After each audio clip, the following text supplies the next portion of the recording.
Hey everybody, I'm posting again. Um I wanted to talk about this thing I saw last night. I was listening. I went up to see kind of a friend of a friend, Blake Chastain, who started the um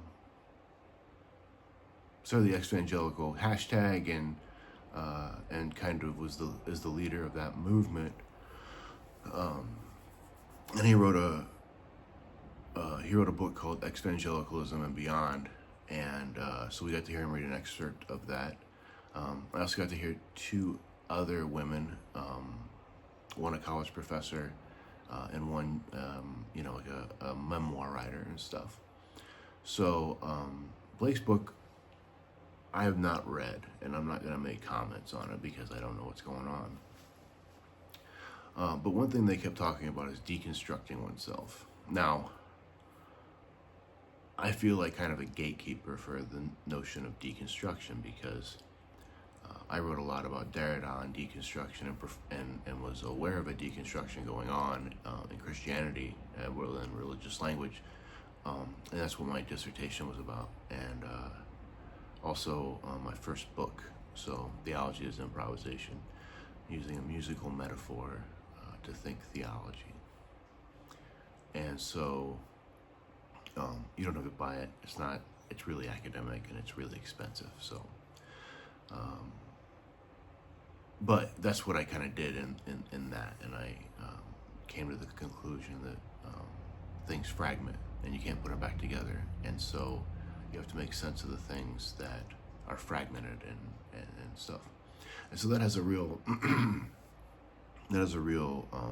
impact on the way that we think about ourselves and the way that we think about the world and stuff. So, but the other two ladies, one was writing on purity culture, and the other one was writing somewhat on purity culture and talking about her sexual assault and how that affected her within the church, or within a number of evangelical churches, and probably some mainline ones as well. And so they're really good. They had really good things to say, and I will say that as a therapist, I see this stuff sometimes, not a ton. I don't think religious trauma is, I don't know, it's not as big or admitted. Maybe that's the thing. It's not as admitted in our society or in our town and our culture and the places around us as much as it could be, admitted. So, but it does happen in sexual assault, and these are trigger warnings. Sexual assault, purity culture that leads to patriarchal societies. Obviously, ours is a patriarchal society at the moment, with these powerful men running the show, and it's kind of always been kind of that way. I mean, we've never had a woman president, and that's kind of shocking. So, but I just want to talk about that in a little bit. We'll talk about the church and how that can hide and cover up a multitude of sins. And so, like for example, I knew somebody that was they weren't being assaulted, but they were having sex, and they were in a church, and the church found out about it, and the church made her come up front and confess her sins so that she could be pure and so that she could have communion in the church again. And if she didn't do it, then she wasn't allowed back. And then a few years later, there was a man that did this, had an affair and all that kind of stuff, and they welcomed him back with open arms. And it was obviously a double standard there. And women tend to really feel that because, especially in churches that are what we call complementarian, which are really patriarchal. Complementarian just means that technically the women and men are equal, but they don't have equal places in the church. So men get to teach, men get to be in charge, that kind of stuff, and women are usually relegated to like children's ministries type things. The nursery, taking care of babies and little kids and stuff.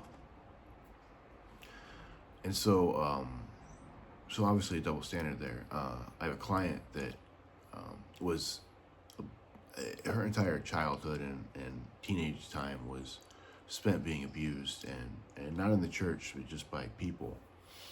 And then she found solace and comfort in a church, and then they kind of ran her out because her husband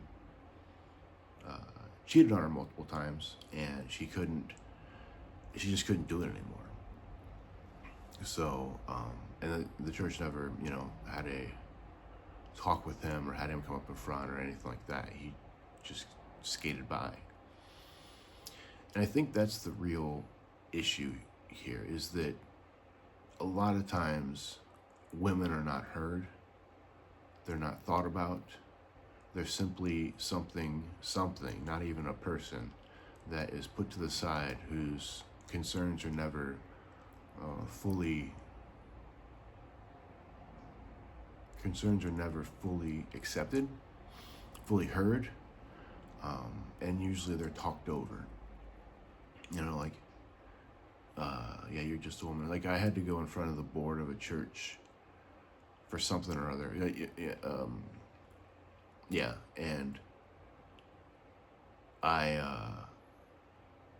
the church board was all men, and this is an egalitarian church, a church that believes that women should, be in front of people and teaching, and they're not relegated to children's ministry and the like. Although that's what the church did, women weren't in charge. They couldn't be. They were not. They were allowed, but not really allowed. They were allowed in speech only.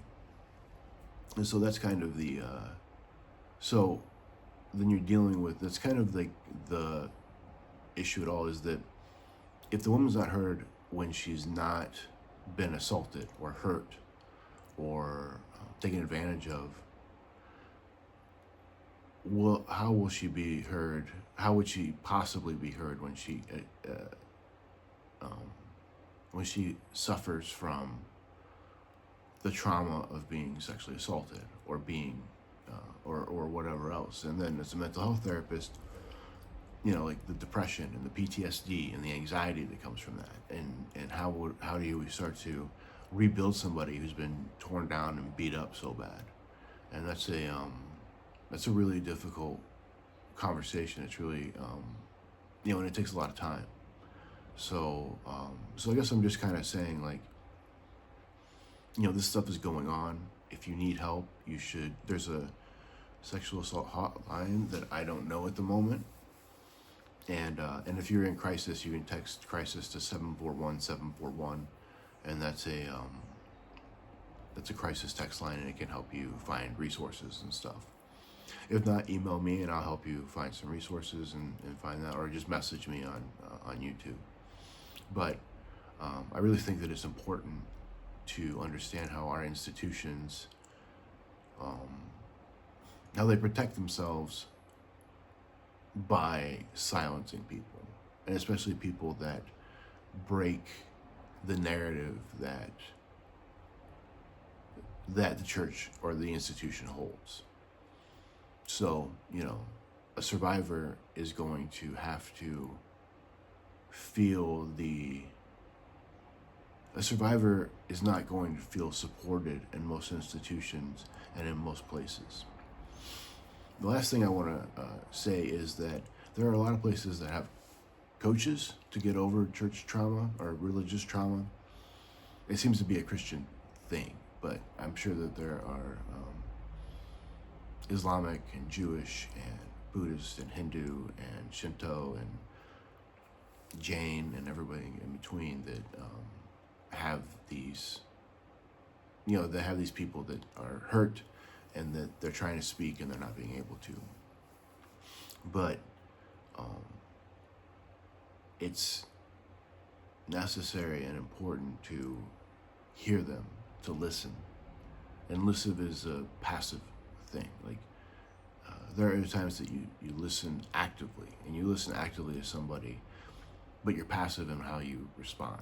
So I'm not trying to fix somebody as much as we're trying to listen to them, get their story, and allow their story to find the places in their story where they can take control, and they have taken control, and what that means for them.